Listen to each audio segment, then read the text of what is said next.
Oke, Assalamualaikum warahmatullahi wabarakatuh. Hari ini kita akan membahas bab terakhir di kelas 11. Mohon maaf, sampai hari ini Bapak masih belum bisa masuk ke kelas karena pertama Bapak masih berobat jalan, terus yang kedua Bapak masih dalam kegiatan perkuliahan profesi. Nah, di bab 5 ini kita akan membahas tentang meneladani jejak langkah para ulama Indonesia yang mendunia.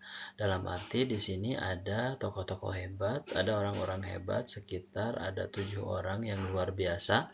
Mereka adalah ulama-ulama Indonesia yang bisa sampai terdengar sampai ke dunia.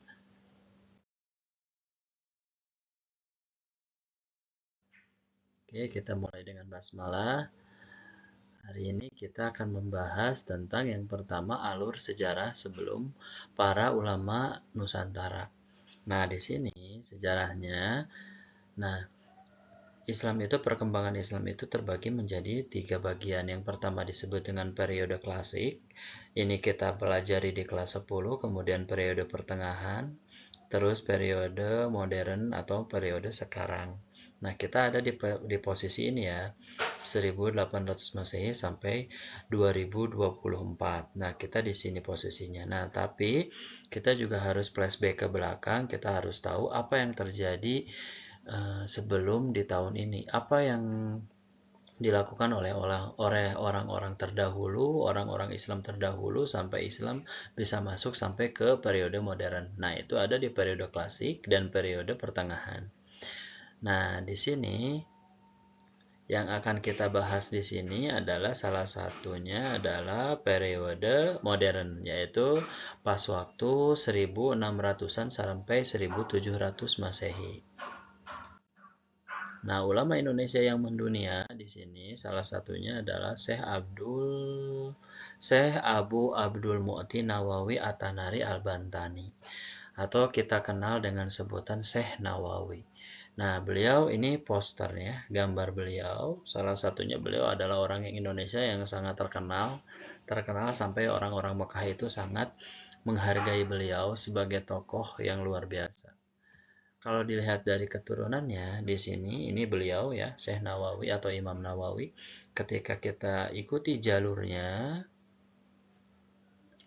nah di sini beliau ada keturunan dari Sultan Syarif Hidayatullah atau Sunan Gunung Jati Cirebon. Kemudian kita ke atas lagi, ternyata nasab beliau itu nyambung sampai ke Nabi Muhammad Shallallahu Alaihi Wasallam. Itu, oke.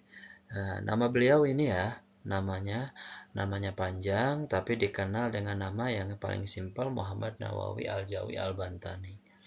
Ya, di sini ini ayah beliau, ini ibu beliau. Kemudian sebutan Al-Jawi merupakan bahwa beliau itu berasal dari Pulau Jawa, yaitu beliau lahir dari keturunan Jawa, yaitu di daerah Banten, karena dulu Banten masih masuk Jawa Barat. Kemudian beliau dilahirkan di daerah kampungnya itu Kampung Tanara, itu di daerah Serang, daerah Banten, sekitar 1815. Udah lama ya, sekarang udah 2024, berarti udah berapa ratus tahun yang lalu. Nah, ini perjalanan hidup beliau, historinya mulai dari awal mula 5 tahun sampai beliau dewasa. Perjalanan beliau di usia 5 tahun, beliau sudah mulai belajar ilmu agama dari ayahnya. Kemudian beliau bersama 2 saudaranya belajar kepada para ulama-ulama di daerah Banten dan Purwakarta. Kemudian masuk usia 8 tahun, beliau dipondokan ke daerah Jawa Timur. Kemudian dari Jawa Timur beliau pindah ke daerah Cikampek, Jawa Tengah. Kemudian di usia 15 tahun beliau berangkat haji, kemudian menetap di Mekah. Nah, karena di Mekah itu beliau tinggal selama 3 tahun. Beliau di Mekah itu belajar ilmu agama dari tokoh-tokoh Mekah yang sangat luar biasa. Kemudian setelah 3 tahun di Mekah, beliau kembali lagi ke Indonesia karena kondisi Indonesia pada waktu itu masih berhubungan dengan Belanda dan lain sebagainya. Akhirnya tidak kondusif, dalam arti masih dijajah. Beliau memutuskan untuk kembali lagi ke Mekah. Nah, di Mekah Imam Nawawi itu sangat giat untuk menghadiri majelis-majelis ilmu, terutama salah satunya di Masjidil Haram, sampai salah satu imam Masjidil Haram yaitu Syekh Ahmad Khatib menunjuk beliau sebagai pengganti beliau untuk menjadi imam masjid di Masjidil Haram. Kemudian di sini beliau juga diberi gelar sebagai Sayyidul Hijaz atau Mahaguru Jazirah Arab. Kenapa disebut Mahaguru dan Mahagurunya itu Hijaz di daerah Jazirah Arab? Karena keilmuan beliau yang bisa sampai orang-orang itu paham dengan ilmu-ilmu agama yang beliau sampaikan. Beliau berdakwah dari satu tempat ke tempat lain di daerah Mekah. Salah satunya yang menjadi media tempat beliau berdakwah adalah Masjidil Haram. Karena beliau dipercaya untuk menjadi imam Masjidil Haram pada waktu itu. Jadi beliau mendapatkan gelar Sayyidul Hijaz atau Mahagurunya Jazirah Arab. Nah, Sayyidul Hijaz di sini tidak sembarang gelar. Jadi, Sayyidul Hijaz itu sampai sekarang masih dicantumkan khususnya untuk Syekh Imam Nawawi Al-Bantani. Ini makam beliau, jadi silahkan yang mau berziarah ya, berziarah ke Syekh Nawawi Al-Bantani silahkan boleh ya. Syekh Nawawi Al-Bantani ini dijuluki sebagai Sayyid Ulama Al-Hijaz, pemimpin ulama Hijaz. Kemudian beliau juga disebut sebagai imam yang mumpuni ilmunya. Kemudian beliau juga mendapatkan julukan tokoh ulama abad 14 Hijriah. Gitu. Nah, ini di daerah kawasan Masjid Agung Banten Lama. Jadi silakan kalau mau ke sana. Nah, mulailah Imam Nawawi menjadi pengajar dan membuka majelis sendiri di Masjidil Haram. Di situ beliau lebih bisa lagi terkenal, apalagi bertemu dengan para jamaah-jamaah orang-orang Indonesia pada waktu itu. Nah, ini para murid beliau banyak ya. Ini orang-orang yang sangat luar biasa, yang terkenal dengan keilmuan-keilmuannya. Mereka berguru kepada Imam Nawawi. Nah, tahun 1870 Imam Nawawi di sini mulai membuat kitab-kitab, di mana kitab-kitabnya itu salah satu kitab-kitab yang digunakan di pesantren-pesantren Indonesia, Filipina, Thailand, di daerah Timur Tengah itu sudah dipergunakan bahkan di pendidikan formal seperti Universitas Al-Azhar, Universitas Filipina itu dipakai sebagai bahan kajian.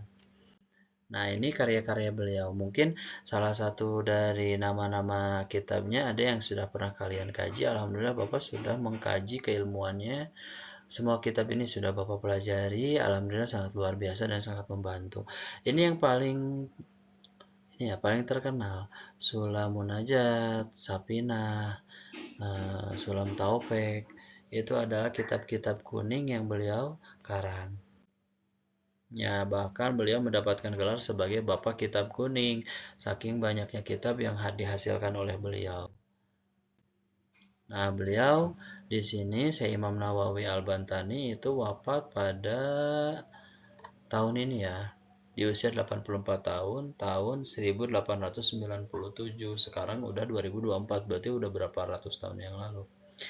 Nah, beliau dimakamkan itu di daerah Jannatul Mu'alla, pemakaman para orang-orang atau sahabat-sahabat Rasul yang gugur di medan peperangan. Nah, beliau dikuburkan di situ di komplek pemakaman itu. Jadi kalau misalkan kalian mau berziarah ke makamnya Imam Nawawi, itu kalian silakan keluar dari Masjidil Haram sekitar 500 meter itu ada komplek pemakaman Ma'la. Nah, di situ ada salah satunya ini ya. Nah, di sebelah sini ada space itu makam Imam Nawawi Al-Bantani. Itu kalau misalkan kalian mau ke sana untuk berziarah itu boleh. Oke, itu untuk Imam Nawawi Al-Bantani. Kemudian kita beralih ke tokoh yang kedua, namanya itu Syekh Yusuf Abul Mahasin Tajul Kholwati Al-Makassari. Kalau misalkan Al-Bantani tadi berasal dari orang Banten, berarti kalau Al-Makassari berarti beliau berasal dari orang Makassar. Syekh Yusuf Abul Mahasin Tajul Kholwati Al-Makassari itu dikenal dengan sebutan Syekh Yusuf saja. Nah, di sini Syekh Yusuf itu ini nama aslinya panjang banget ya. Ini nama asli beliau, tapi beliau itu tinggal di daerah Goa. Goa itu ada di daerah Sulawesi Selatan. Nah, ini tahun lahir beliau udah berapa tahun yang lalu berarti ya. Nah, Syekh Yusuf itu nama familiar beliau. Itu berasal dari keluarga tinggi atau keluarga karangan bangsawan yang ada hubungannya dengan kerajaan-kerajaan yang ada pada waktu itu, yaitu salah satunya kerajaan Goa. Nah, Syekh Yusuf Al-Makassari. Nah, di sini ini nama ayahnya, ini nama ibunya. Ya. Nama beliau itu namanya sebenarnya Muhammad Yusuf, tapi kenapa panjang banget itu adalah nama pemberian dari kesultanan atau kerajaan Goa. Nah, di sini beliau sudah mulai histori perjalanan beliau dalam mengkaji ilmu agama. Kenapa beliau disebut salah satu tokoh yang sangat mendunia? Kita akan cek nanti ya. Sampai orang-orang dunia tahu siapa itu Syekh Yusuf. Nah, di sini Syekh Yusuf itu belajar tentang ilmu agama dari salah satu gurunya yaitu Daeng Ri Tasamang. Nah, di usia 15 tahun beliau sudah mulai mengkaji ilmu-ilmu agama Islam. Kemudian beliau juga menikah ya. Menikah di usia yang sangat muda yaitu 18 tahun. Kemudian beliau setelah menikah beliau pergi ke Banten dan Aceh untuk melawan penjajahan Belanda pada waktu itu. Tapi pada waktu itu kerajaan Goa kalah oleh Belanda. Akhirnya memaksa beliau untuk pindah ke daerah Banten pada waktu itu. Namun Syekh Yusuf juga di sini pergi ke Aceh. Setelah pergi ke Banten beberapa tahun, kemudian di Banten juga Syekh Yusuf mendapatkan perlawanan dari Belanda, kemudian lari ke Aceh. Nah, Syekh Yusuf kemudian ke Aceh merasa aman. Di sana beliau belajar ke salah satu guru yaitu Syekh Nuruddin Ar-Raniri. Beliau belajar tentang tarekat di sana, tarekat Qadariyah. Nah, terus Syekh Yusuf memutuskan setelah di Aceh beliau untuk hijrah di usia 20 tahun untuk pergi ke Timur Tengah. Ya udahlah, saya mending pergi aja ke daerah Mekah pada waktu itu sambil beliau melaksanakan ibadah haji pada waktu itu dan beliau memutuskan untuk tinggal di situ. Kemudian beliau belajar kepada guru-guru yang sangat luar biasa yang ada di daerah Madinah dan Mekah. Nah, di sini ya. Terus beliau juga pernah belajar ke daerah Yaman, kemudian beliau juga berguru ke daerah Jubaid, itu masih di daerah Yaman. Ini guru-guru beliau, ya, Syekh Maulana, terus ini Syekh Abi Abdillah Muhammad Abdul. Nah, jadi masih selain di daerah Mekah sama di daerah Madinah, beliau juga pergi ke daerah Yaman dan di daerah Jubaid. Terus pada tahun 1672 beliau memutuskan ya udahlah saya kembali lagi aja ke Banten. Saya pengen lihat bagaimana situasi dan kondisi negara Indonesia pada waktu itu. Kemudian beliau pulang ke Indonesia dari Mekah. Kemudian beliau mendapatkan penghargaan dari Sultan Ageng Tirtayasa. Jadi ketika ke Indonesia, beliau langsung ke daerah Banten pada waktu itu. Nah, kemudian beliau dinikahkan lagi dengan salah satu anak sultan dari Banten yaitu Siti Saripah. Nah, disitulah beliau mendapatkan kesempatan untuk menjadi keluarga raja pada waktu itu. Nah, kemudian beliau masih melakukan perlawanan pada waktu itu terhadap penjajah Belanda. Ya, beliau bahkan pernah diasingkan atau dikurung di daerah Cirebon, bahkan di daerah Jakarta pada waktu itu. Kemudian beliau juga tidak cukup sampai di situ, orang-orang Belanda masih belum puas, beliau akhirnya diasingkan ke daerah Sri Lanka. Tapi di daerah Sri Lanka itu, di daerah negara Sri Lanka itu beliau tidak diam saja, beliau tetap masih berdakwah, kemudian mengajak orang-orang untuk masuk Islam, untuk mengenal agama Islam.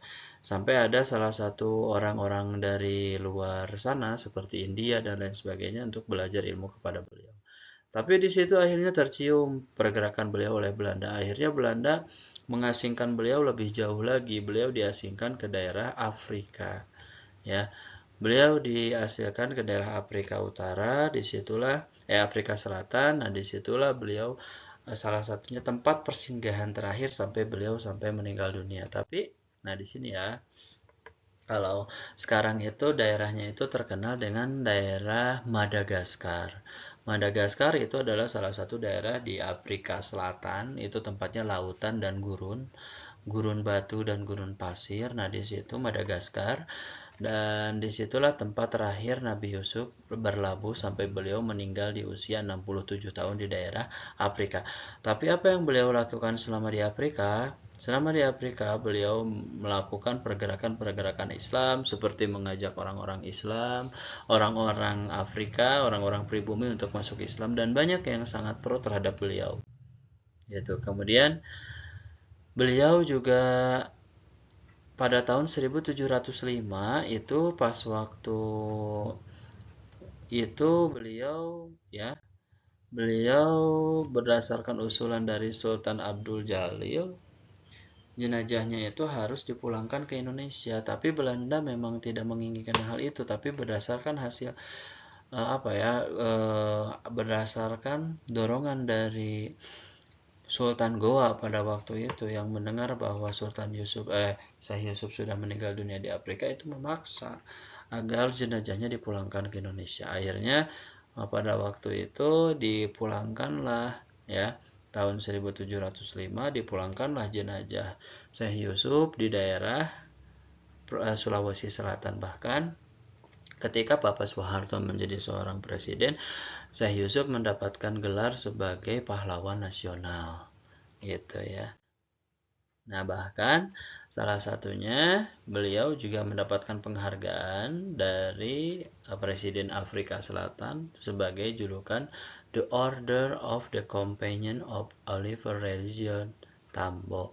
Artinya beliau adalah salah satu tokoh penyebar ajaran agama Islam di daerah Afrika Selatan, ya, karena beliau itu sangat berjasa untuk mengembangkan dan mengajak serta mendidik orang-orang Afrika Selatan yang pada waktu itu sangat porak-poranda dan tidak beraturan pada waktu itu. Bahkan pemakamannya di Afrika Selatan itu luar biasa, benar-benar dijaga. Padahal jenazahnya sudah tidak ada di situ, sudah dipulangkan ke Indonesia. Nah, ini salah satu karya dari Syekh Yusuf. Tidak banyak sebenarnya karya dari beliau. Ini ya salah satu karya-karyanya. Ya, mau lihat salah satu karya-karyanya, boleh silakan datang ke Museum Jakarta. Di sini salah satunya ada manuskrip. Manuskrip itu tulisan-tulisan tangan beliau yang sudah disimpan secara rapi, secara udah bagus gitu ya. Di sini di Museum Jakarta, jadi silakan bisa dilihat. Ini karangan-karangan kitab dari Syekh Yusuf. Nah, di sini Syekh Yusuf itu wafat di daerah Afrika, yaitu di daerah Cape Town. Tahun 1699 beliau wafat di usia 72 tahun. Nah, beliau dijadikan sebagai pahlawan nasional Indonesia. Gitu ya. Dan beliau juga mendapatkan penghargaan dari orang-orang Sulawesi, orang-orang Goa sebagai Tuan Tak Salamaka Rigoa, artinya Tuan Guru Penyelamat kita dari Goa. Itu gelar yang beliau terima. Ini makam Syekh Yusuf yang ada di Sulawesi atau di Goa. Setelah dipindahkan ke Afrika, kemudian dari Afrika ke Goa, dan ini makamnya di sini. Jadi makamnya ada dua, di Goa satu, di Sulawesi, dan di Afrika satu. Nah, ini makam yang di Afrika. Walaupun jenazahnya sudah tidak ada, tapi tempat ini dijadikan sebagai tempat sakral. Ada acara-acara khusus ketika waktu memperingati meninggalnya beliau pada waktu itu, dan